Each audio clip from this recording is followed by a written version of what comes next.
Okay, my dear students, unit 4 ગયા વિડીયોમાં પ્રિપોઝિશન્સ જોતા હતા.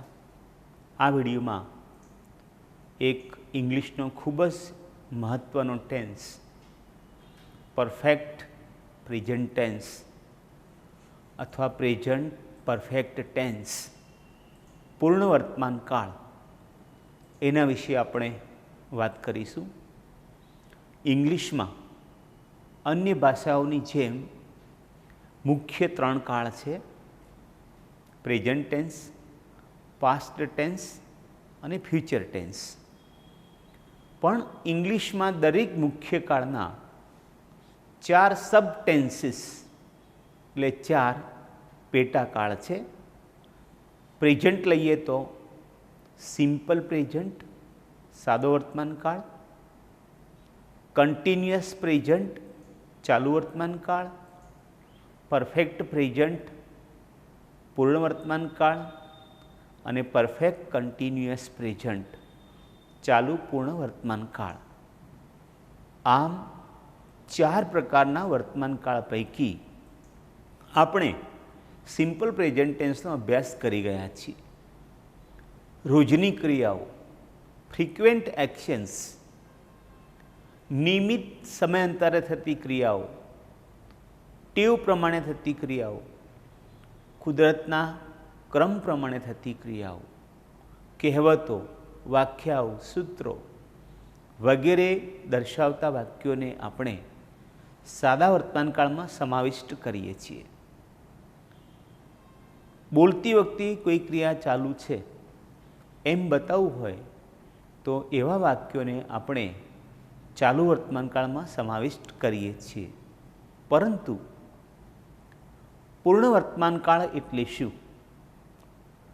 પૂર્ણ વર્તમાન કાળની વાક્ય રચના, પૂર્ણ વર્તમાન કાળનો ઉપયોગ, એની આપણે વાત કરીએ એના પહેલાં અંગ્રેજીમાં પરફેક્ટ પ્રેઝન્ટ ટેન્સ એટલે કે પૂર્ણ વર્તમાન કાળ માટે કેવા પ્રકારના કીવર્ડ્સનો ઉપયોગ થાય છે એની આપણે વાત કરીએ. તો સૌથી પહેલાં એક શબ્દ છે જસ્ટ. જસ્ટનો એક અર્થ થાય છે માત્ર, પણ અહીંયા જસ્ટનો અર્થ હમણાં જ, હાલ જ અથવા તરત જ એવો કરવાનો છે. ઓલરેડી, ઓલરેડીનો એક અર્થ થાય છે પહેલેથી જ. ઓલરેડીનો બીજો અર્થ થાય છે ક્યારનું. યટ, YET, યટનો સામાન્ય અર્થ થાય છે છતાં, પણ બટનો સમાનાર્થી. પરંતુ પૂર્ણ વર્તમાન કાળમાં યટ એટલે હજુ સુધી. યટની વિશેષતા એ છે કે પૂર્ણ વર્તમાન કાળના નકાર કે પ્રશ્નાર્થ વાક્યમાં હજુ સુધી, અત્યાર સુધી કહેવું હોય તો યટ વપરાય છે. હકાર વાક્યમાં હજુ સુધી, અત્યાર સુધી કહેવું હોય તો સો far, teal now, even now વગેરે શબ્દોનો ઉપયોગ થાય છે. એક બીજો શબ્દ રિસન્ટલી, એનો પણ પૂર્ણ વર્તમાન કાળમાં ઉપયોગ થાય છે. યટ, જસ્ટ, ઓલરેડી, રિસન્ટલી આ શબ્દો એવા છે કે જે વાક્યમાં સહાયકારક ક્રિયાપદ હેવ અને હેઝ પછી તરત જ વપરાય છે. જ્યારે so far, till not, till now, even now વગેરે શબ્દો એ વાક્યની પાછળ વપરાય છે. મિત્રો, જેમ સાદા વર્તમાન કાળમાં એવરી શબ્દ વપરાય, every, every month, every week, every year, એવી રીતે જેમ સાદા ભવિષ્યકાળમાં નેક્સ્ટ શબ્દ વપરાય છે, next day, next year, next month, એમ પૂર્ણ વર્તમાન કાળમાં ધીસ શબ્દ વાપરી શકાય. This week, this year, this month, this Sunday, perfect ટેન્સમાં અન્ય શબ્દો જે આપણે ઉપયોગ કરીએ છીએ એમાં સિન્સનો સામાન્ય અર્થ કારણ કે થાય, પણ અહીંયા સિન્સનો બીજો અર્થ થી થાય છે. ફોર એનો સામાન્ય અર્થ માટે થાય, પણ પરફેક્ટ પ્રેઝન્ટમાં ફોરનો અર્થ થી થાય છે. આ બંનેનો ઉપયોગ આપણે પાછળથી અલગથી શીખવાના છીએ. સિન્સ વેન કોઈ ક્રિયા ક્યારથી ચાલુ થઈ. હાઉ લોંગ કેટલા સમય માટે, સમયગાળો જાણવા માટે. હાઉ ઓફન કેટલી વાર. 3 times, 4 times, twice, once, thrice. 2 times 2 વખત, once 1 time. અને હમણાં હું કહેતો હતો તેમ ધીસવાળા બધા જ શબ્દો પ્રેઝન્ટ પરફેક્ટ ટેન્સ બતાવે છે. પરીક્ષામાં આવા શબ્દોના આધારે વાક્યનો ટેન્સ નક્કી કરીને ખાલી જગ્યા ભરવાની હોય છે અથવા ગ્રામરને લગતો જવાબ નક્કી કરવાનો હોય છે. એટલે કોઈ પણ ટેન્સમાં કયા કીવર્ડ્સ આવે છે એનું ધ્યાન હોવું મહત્ત્વનું છે. સાથે સાથે એ પણ ધ્યાન હોવું જોઈએ કે કોઈ પણ કાળમાં વપરાતા કીવર્ડ્સ એ કાળના બધા જ વાક્યોમાં હોય જ, અને એ શબ્દ હોય તો જ એ કાળનું વાક્ય છે એવો ખોટો ખ્યાલ મગજમાં બેસવો જોઈએ નહીં. ઘણા બધા જે તે કાળના વાક્યો એવા હોય કે એમાં જે તે કાળનો કીવર્ડ્સ વાપરેલો ના હોય તો પણ પેરેગ્રાફ ઉપરથી, વર્ણન ઉપરથી, આસપાસના વાક્યો ઉપરથી અને એની ખાસ કરીને વાક્ય રચના ઉપરથી આપણને એ કયા કાળનું વાક્ય છે એનો ખ્યાલ આવી જાય છે. આજે આપણે પરફેક્ટ પ્રેઝન્ટની વાત કરીએ છીએ ત્યારે એની વાક્ય રચનાની વાત કરીશું. કોઈ પણ ભાષા વાક્ય રચનાના આધારે બોલી શકાતી નથી, વાક્ય રચનાના આધારે લખી શકાતી નથી. પરંતુ વાક્ય રચના જ્યારે કોઈ પણ નવું વાક્ય, નવો કાળ, નવી વાક્ય રચના, નવો પ્રયોગ પહેલી વખત આપણે શીખતા હોઈએ, જાણતા હોઈએ ત્યારે એવા પ્રકારની વાક્ય રચના કેવી રીતે લખાય, કેવી રીતે બને, કેવી રીતે બોલાય, એના માટે એ વાક્ય રચના શરૂઆતના તબક્કામાં ઉપયોગી બને છે, રોજ માટે નહીં. વાક્ય રચનામાં મુખ્ય 2 જ વસ્તુ યાદ રાખવાની હોય છે. એનું કર્તા અને કર્તા પછી ક્રિયાપદ. કાળ બદલાય તો શું બદલાય? તો કાળ દર્શાવતા શબ્દો બદલાય, પણ મેં હમણાં કહ્યું તેમ કાળ બદલાવતા શબ્દો તો ઘણા બધા વાક્યોમાં હોય પણ નહીં. તો શું બદલાય? વાક્ય રચના બદલાય. વાક્ય રચના એટલે શું? બીજા નંબરનું ક્રિયાપદ. અંગ્રેજીમાં વાક્યનો બીજા નંબરનો ઘટક એટલે ક્રિયાપદ છે. ક્રિયાપદ 1 ઘટકનું, 2 ઘટકનું, 3 ઘટકનું કે 4 ઘટકના હોઈ શકે. ક્રિયાપદમાં ઘણી વખતે કેટલાક વાક્યોમાં માત્ર સહાયકારક ક્રિયાપદ જ ક્રિયાપદ હોય, મુખ્ય ક્રિયાપદ ના હોય. એવું 1 ઘટકનું ક્રિયાપદ હોઈ શકે. કેટલાક કાળમાં માત્ર મુખ્ય ક્રિયાપદ હોય, સહાયકારક ક્રિયાપદ ના હોય. એવા 1 ઘટકવાળું ક્રિયાપદ હોઈ શકે. કેટલાકમાં 1 સહાયકારક ક્રિયાપદ અને 1 મુખ્ય ક્રિયાપદ હોય એવું ક્રિયાપદ હોઈ શકે. કેટલાકમાં 1 કરતાં વધારે સહાયકારક અને 1 મુખ્ય ક્રિયાપદ હોય એવું 1 કરતાં ઘણા ઘટકવાળું ક્રિયાપદ હોઈ શકે. પૂર્ણ વર્તમાન કાળ પરફેક્ટ પ્રેઝન્ટ ટેન્સનું ક્રિયાપદ 2 ઘટકનું બનેલું છે. પહેલો ઘટક છે સહાયકારક ક્રિયાપદ હેવ અથવા હેઝ, અને બીજો ઘટક છે ક્રિયાપદનું પાસ્ટ પાર્ટિસિપલ, ક્રિયાપદનું ભૂતકૃદંત. પૂર્ણ વર્તમાન કાળમાં સૌથી પહેલાં કર્તા લખવામાં આવે છે, સબ્જેક્ટ. કર્તાના આધારે હેવ અથવા હેઝ લખવામાં આવે છે. અહીંયા હેવ કે હેઝનો અર્થ ની પાસે છે ને છે એવો બિલકુલ કરવાનો નથી. અહીંયા હેવ હેઝ એ વાક્યની વાક્યરચનાનો ભાગ છે અને એનો અર્થ અહીંયા છે એવો થશે. ની પાસે છે, ને હોય છે એવો બિલકુલ થશે નહીં. કોની સાથે શું આવે એ આપણે અગાઉ ભણ્યા છીએ એ જ પ્રમાણે આઈ અને વી સાથે હેવ આવે. બંને યુ એકવચન અને બહુવચન સાથે હેવ આવશે.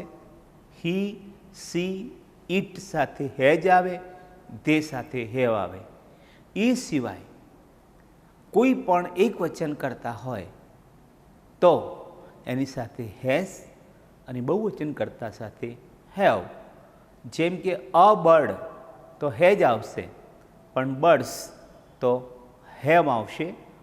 આ રીતે સૌથી પહેલાં સબ્જેક્ટ કર્તાને અનુરૂપ કર્તા સાથે નિયમ પ્રમાણે જે સેટ થતું હોય તે કાં તો હેવ અથવા હેઝ, બેમાંથી એક. અને ત્રીજા નંબરે ક્રિયાપદનું ભૂતકૃદંત પીપી પાસ્ટ પાર્ટિસિપલનું ટૂંકું રૂપ છે એ લખાય છે. એના પછી ઓબ્જેક્ટ એટલે કે કર્મ ફરજિયાત નથી. બધા જ વાક્યોમાં કર્મ હોય એવું હોતું નથી, પણ જો હોય તો ક્રિયાપદ પછી લખાય. એક્સટેન્શન, અન્ય શબ્દો, અને જો આપેલું વાક્ય વિધાન વાક્ય હોય તો ફૂલ સ્ટોપ લખીને વાક્યને પૂરું કરવામાં આવે છે. હેવ હેઝ પછી જસ્ટ, ઓલરેડી, રિસન્ટલી, યટ વગેરે જેવા શબ્દોનો ઉપયોગ કરવામાં આવે છે. આ કાળમાં પાસ્ટ પાર્ટિસિપલ ક્રિયાપદનું ત્રીજું રૂપ. ક્રિયાપદનું પહેલું રૂપ એટલે ક્રિયાપદનું મૂળ રૂપ. બીજું રૂપ એટલે ક્રિયાપદનું ભૂતકાળનું રૂપ. અને ત્રીજું રૂપ એટલે ક્રિયાપદનું ભૂતકૃદંત. આપણે આ વર્ષના શરૂઆતના માસમાં તમને આપણી સ્કૂલ દ્વારા તૈયાર કરવામાં આવેલ પાસ્ટ પાર્ટિસિપલનો આખો એક ચાર્ટ, આખું એક પેમ્ફલેટ મોકલવામાં આવેલું છે. એ પેમ્ફલેટમાં ઘણા બધા ઉદાહરણો સાથે ભૂતકૃદંત કેવી રીતે બને, ભૂતકાળ કેવી રીતે બને એની સરસ મજાની છણાવટ, સરસ મજાની સમજૂતી આખી કરેલી છે. એ નિયમો તમને સ્કૂલના શરૂઆતના સમયમાં મોકલેલ છે. તમને લખવા અને તૈયાર કરવા આપેલ છે. તો દરેક વિદ્યાર્થીએ એ જે પેમ્ફલેટ છે સ્કૂલનું, એ પેમ્ફલેટનો ફરીથી અભ્યાસ કરીને ફરીથી મૂળ રૂપ ઉપરથી ભૂતકાળનું રૂપ અને ભૂતકાળના રૂપ ઉપરથી ભૂતકૃદંત કેવી રીતે બની શકે તેનો અભ્યાસ કરવાનો છે અને તેને સમજવાના છે. શક્ય તેટલા યાદ રાખીને તૈયાર કરવાના છે. બાકી એકસાથે આખા ગામના ભૂતકૃદંત યાદ રાખવા જરૂરી નથી. જેમ જેમ આગળ અભ્યાસ કરતા જઈએ તેમ તેમ નવા નવા ભૂતકૃદંત આપણે શીખતા જતા હોઈએ છીએ. પરંતુ ટૂંકમાં એવું કહી શકાય કે જેટલા બી ક્રિયાપદોનું ભૂતકાળનું રૂપ ઈડી પ્રત્યે લાગીને થાય એ બધા જ ક્રિયાપદોનું ભૂતકૃદંત પણ ઈડી પ્રત્યે લાગીને જ થાય છે. કેટલાક ક્રિયાપદો એવા છે કે જેનું ભૂતકાળનું રૂપ ઈડી પ્રત્યે લાગીને થતું હોય, તેનું ભૂતકૃદંત ઈડી પ્રત્યે લાગીને થાય, પણ એનું ભૂતકૃદંત અન્ય રીતે પણ થતું હોય. એવા થોડાક ઉદાહરણો છે. જેમ કે લર્ન, લર્નિડ, લર્નિડ તો થાય જ, પણ લર્ન, લર્ન્ટ, લર્ન્ટ, LERNT એ એનું બીજું ભૂતકાળ અને એ એનું બીજું ભૂતકૃદંત છે. ડ્રીમ, ડ્રીમ, ડ્રીમ્ડ, ડ્રીમ્ડ, પણ એનું બીજું એ છે ડ્રીમ, ડ્રીમ્ડ, ડ્રીમ્ડ. શો એનું ભૂતકાળ શોડ છે, પણ એના ભૂતકૃદંત બે છે, શો, શોડ, શોડ, અને બીજું ભૂતકૃદંત શોન છે, SHOWN. આ રીતે ભૂતકૃદંત બનાવવાના નિયમો એનો આપણો અભ્યાસ કરી અને સમજી લેવાના છે. હવે આપણે પૂર્ણ વર્તમાન કાળનો ઉપયોગ શું એની વાત કરીશું. તો મિત્રો, સંસ્કૃતની અંદર એક યસ્તન ભૂતકાળ એવો કાળ આવે છે. અગચ્છત, અ લાગે આગળના ભાગમાં. આવી રીતે જો અ લગાડીને અગચ્છત કરી હોય તો એને સંસ્કૃતમાં યસ્તન ભૂતકાળ એટલે તાજો ભૂતકાળ એમ કહેવાય છે. પણ અંગ્રેજીમાં આ જ કાળને આપણે પૂર્ણ વર્તમાન કાળ કહીએ છીએ. સંસ્કૃત જેને યસ્તન ભૂતકાળ તરીકે ઓળખે, અંગ્રેજી એને પરફેક્ટ પ્રેઝન્ટ ટેન્સ તરીકે ઓળખે છે. પૂર્ણ થયેલો વર્તમાન કાળ એવો કેવો વર્તમાન કાળ? સામાન્ય રીતે પૂરી થયેલી બધી ક્રિયાઓને આપણે ભૂતકાળમાં સમાવીએ છીએ મિત્રો. પણ જો કોઈ ક્રિયા તરત જ થયેલી હોય, તાજી પૂરી થઈ હોય, તાજેતરમાં પૂરી થઈ હોય, તો અંગ્રેજી ભાષામાં એને ભૂતકાળમાં સમાવવાને બદલે પૂર્ણ વર્તમાન કાળમાં સમાવેલ છે. તો પૂર્ણ વર્તમાન કાળનો પહેલો ઉપયોગ છે તાજેતરમાં, એટલે કે થોડાક જ સમય પહેલાં થયેલી ક્રિયાઓને પૂર્ણ વર્તમાન કાળમાં લખવામાં આવે છે. એક સરસ મજાની ચાવી છે. કશું જ ના સમજીએ ને એટલું યાદ રાખીએ કે કોઈ પણ ક્રિયા પૂરી થઈ ગઈ હોય અને છતાંય પાછળ છે લખેલું આવે તો એવા તમામ પ્રકારના વાક્યોને હેવ હેઝ પ્લસ પીપી એટલે કે પૂર્ણ વર્તમાન કાળમાં લખવા પડે. મેં હાલ જ ચા પી લીધી છે. ચા પીવાનું કામ પૂરું થઈ ગયું છે, પણ પાછળ હું શું બોલું છું? મેં હાલ જ ચા પી લીધી છે. I have just taken tea. I have just drunk tea. પપ્પા ક્યારનાય નીકળી ગયા છે. Papa has already left. મમ્મીએ ક્યારની રસોઈ કરી લીધી છે. Mummy has already cooked. મોનિટરોએ ક્યારનું હોમવર્ક ચકાસી લીધું છે. Monitors have already checked the homework. અમે તેમને હમણાં જ મળી લીધું છે. We have just met them. તો આ રીતે જે ક્રિયા પૂરી થઈ ગઈ હોય પણ પાછળ છે બોલીએ, નકાર વાક્ય હોય તો નથી બોલીએ, એવા બધા જ વાક્યોને હેવ હેઝ પ્લસ પીપી એટલે પૂર્ણ વર્તમાન કાળમાં આપણે લખીએ છીએ. એના થોડાક ઉપયોગો, થોડાક વાક્યો આપણે લખીશું. ઇઝી 1.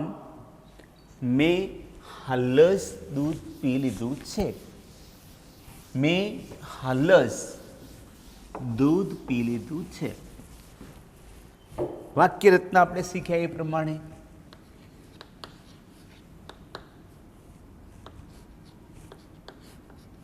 આઈ હેવ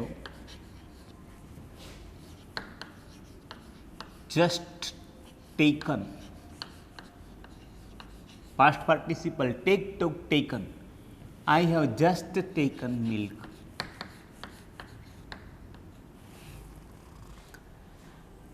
પપ્પાએ ક્યારનાય પત્રો ટાઈપ કરી દીધા છે. પાપા અથવા dad. Papa has already. Papa has already typed the letters.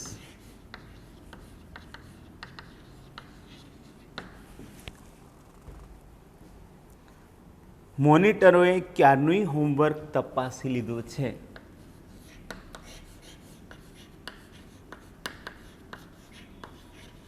Monitors બહુવચન છે એટલે હેવ ક્યારનું already checked the homework.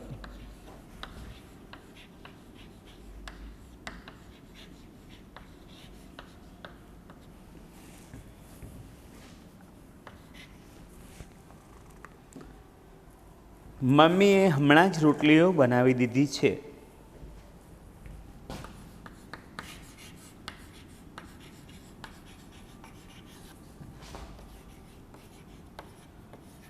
Mummy has just made ચપાટીસ.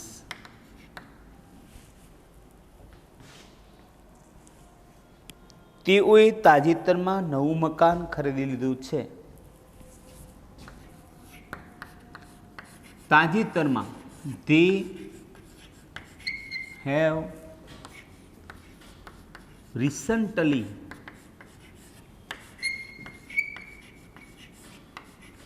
bought a new house. Recently bought a new house. They have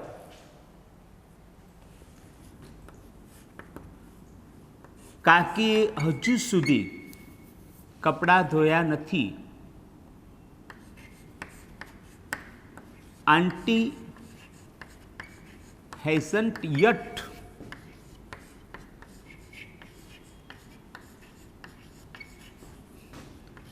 washed the clothes. Auntie hasn't yet washed the clothes.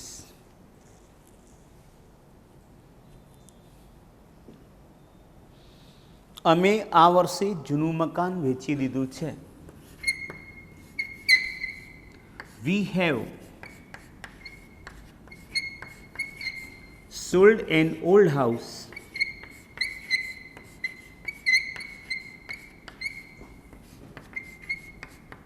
this year.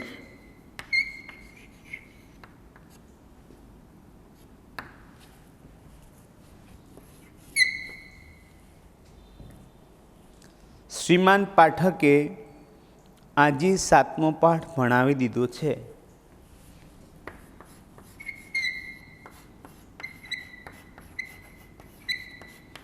Mr. Pathak has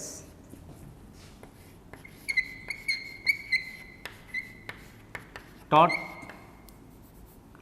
the 7th lesson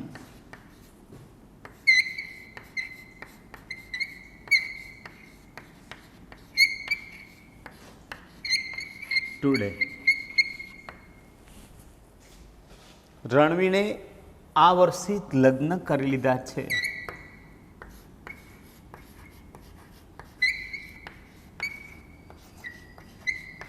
Ranveer has married this year.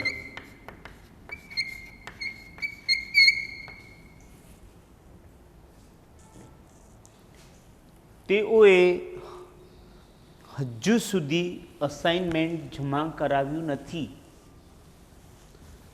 તેઓએ હજુ સુધી તેમનું assignment જમા કરાવ્યું નથી.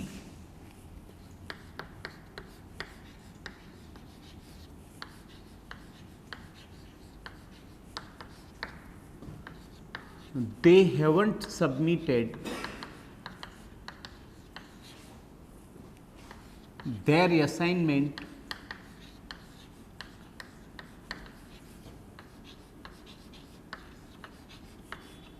yet.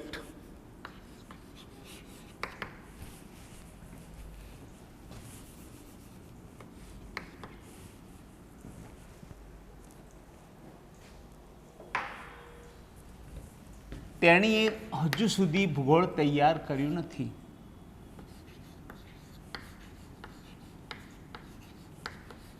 She hasn't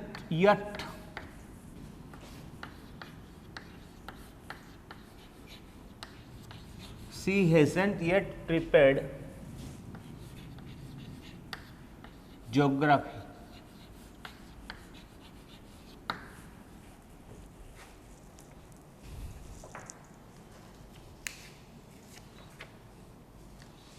અમે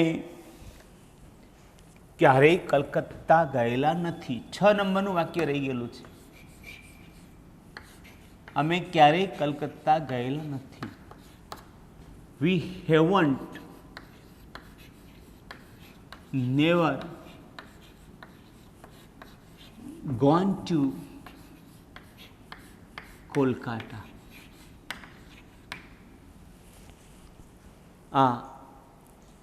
આ ટેન્સનો બીજો ઉપયોગ છે.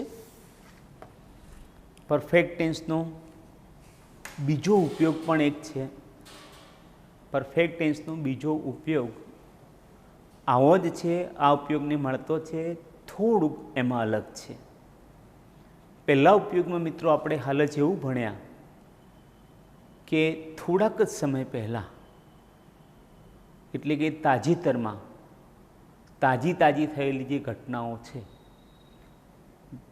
એવી ક્રિયાઓ દર્શાવવા માટે પૂર્ણવર્તમાન કાળનો ઉપયોગ થાય છે. પણ ઉપયોગ 2 યુસેજ 2 થોડો અલગ છે.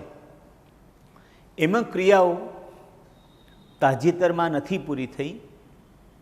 એમાં ક્રિયાઓ ભલે ને હજારો વર્ષો પહેલાં પૂરી થઈ હોય, પણ એ ક્રિયાઓની અસર ચાલુ હોવાના કારણે આપણે જાણે કે એ ક્રિયા હાલ જ તાજી હોય, હમણાં પૂરી થઈ હોય તે રીતે જ બોલીએ છીએ.